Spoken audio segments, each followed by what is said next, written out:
because the bank is putting their money into a venture that is not proper. If they pay you and then the cargo comes, and even contrary to what they believe, the cargo is so damaged, how are they going to sell it to retrieve their money? It's not possible. So they do not like clause bills of lading. You will never get any bank to give you credit for a clause bill of lading. So the shippers are always trying all sorts of tricks to get the ship owners or the masters to give them a clean bill of lading. As evidence of the contract between the carrier and the shipper. So the bill of lading is a contract between the carrier and the shipper. Okay, that is the one who is sending the goods. It states all the conditions regarding transport and delivery of the goods, but it is not the contract itself. The contract could have been made by word of mouth somewhere, as I was saying. Maybe you were sitting at some beer bar talking and you agreed on something, or at a restaurant and you agreed on something. That is a contract. But this bill of lading is only evidencing that something of that sort has taken place. So when you are transferring the bill of lading to the consignee by the shipper or a consignee to an endorsee, then the bill of lading will become a contract. But when it is being transferred by the shipper, it is not a contract. In the second case where the shipper is coming into an agreement, or the shipper is trying to transfer the bill of lading to the consignee, then it becomes a contract, an evidence of a contract between the shipper and the consignee. Okay. But between the shipper and the carrier, it is only an evidence of a contract. It is not the contract itself, because the contract could have been made elsewhere. Okay. This Leduc versus Ward was in 1888. You see how, even dating way back, there were always cases that they had to solve because people did not understand each other based upon the interpretation. So sometimes when there's an interpretation given, then they will use it as the basis for building future cases. Okay.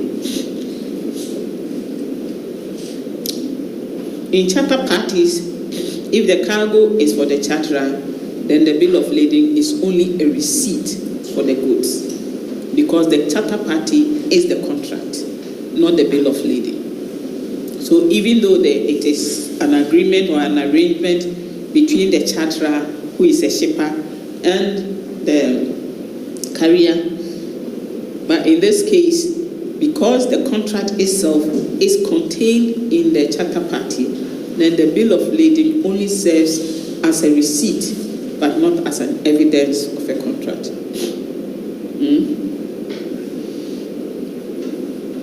So in bills of lading in charter parties, they serve as receipts and also title of goods, but they don't serve as evidence of a contract, as we find in liner shipping. In liner shipping, they are evidence of contract.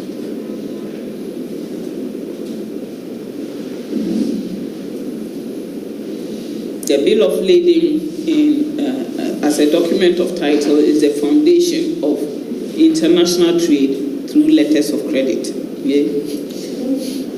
So because you can set up a letter of credit using the bill of lading, then you can get the bank to pay upfront the money that you owe the shipper.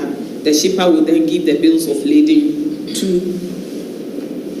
the bill of lading to the consignee, to the bank, and then the bank will hold on to it, expecting the consignee to bring his money or her money, and then he release it. But as I said, if you have good relationship with your bank, the bank can sometimes give you the goods even when you haven't paid them their money. But you should always make sure that integrity is at work.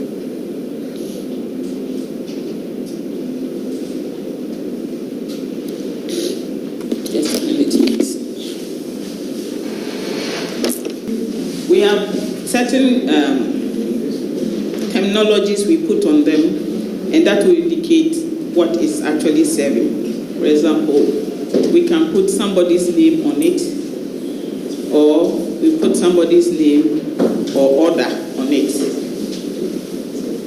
Then we can also say to holder. Usually to holder, it also means to bearer. Then we can also give it to a named person, but not to order. Whether a bill of lading can be transferred, it will depend on what they have written at the front. Because some of the bills of lading are what we call negotiable, some quasi-negotiable, some are not negotiable. It depends on which of these terms are put on it. Okay. Usually to order bill of lading is what the banks prefer. So you write, for example, to order of bank, let's say EcoBank, Kema, Committee 1, or whatever, Zenith Bank. So they will write to order of the bank. So it means the bank will take possession of the goods. And when the goods arrive and he wants to give it to the consignee, the rightful owner, then he will write at the back of it. When he writes at the back, he's saying that he's endorsing. He will write, sign, and then stamp it and give it to the consignee. It is only when he does that that the consignee can use that bill of lading, which is endorsed, and go to the ship or the ship owner and collect his cargo. For the international trade, they usually want it to order. That is the shipper will make it to order. Sometimes the shipper can make it to order of himself or to order of the bank. He will not make it to the order of the consignee, because if he does that, the consignee gets hold of it. He doesn't need to pay. He can go and take the goods and maybe abscond. So he always has to have still some control over the document. It's very, very important that he maintains control over the document until he has received all his monies.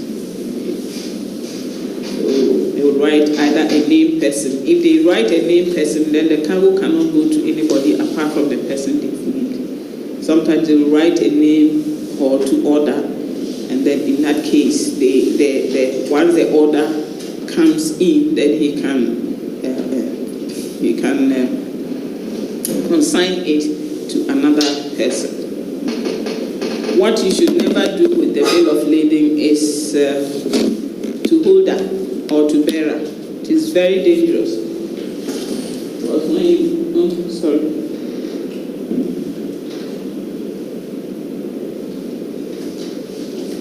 to the holder or bearer, it means that whoever is holding the bill of lading has right to the goods, whether it belongs to him or not. So that in a case where your bill of lading document, you've lost it in a taxi or Uber or something, whoever finds it, if the person is dishonest and does not send it to the taxi rank or maybe to a radio station for you to go and collect it, that means you have lost the cargo. It's very, very important that they don't write to the holder.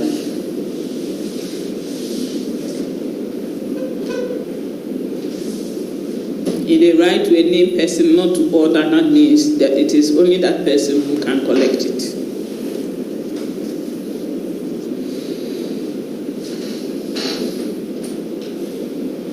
So depending on how they have written on the front, either to order, not to name person, not to order, or name person to order, or to holder, then we can say that it is either negotiable. Negotiable is usually the one they've written to order. In that case, you know, in international trade, especially in the bulk trade, the bulk carriers, particularly the oil tankers, when they ship the cargo may be coming from Saudi Arabia. By the time it gets to Ghana, it has changed hands about 5-6 times. This man will sell it to this man, he will sell it to this man, and all they do is just to endorse the bank. You write your name and stamp it, and the company company's name, that they are to order of so and so, and then they will stamp it. So then they will transfer the bill of lading to you, and then you also, they do it a lot, especially in the oil trade. So oil that's set off from Saudi coming to Ghana, belonging to maybe Tor. By the time they finish, it's no longer with Tor, it is for GNPC, and so on. They keep selling and selling and selling.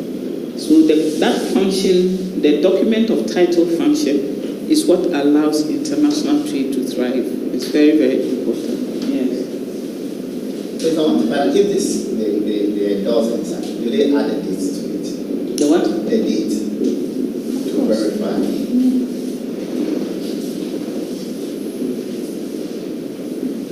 Non-negotiable bills of lading are usually referred to as straight bill of lading. With that one, they will put your name, and that is it. You cannot give it to any other person. You have to collect it. Okay. When it becomes non-negotiable, sometimes they refer to it as a straight bill of lading. Endorsement means that the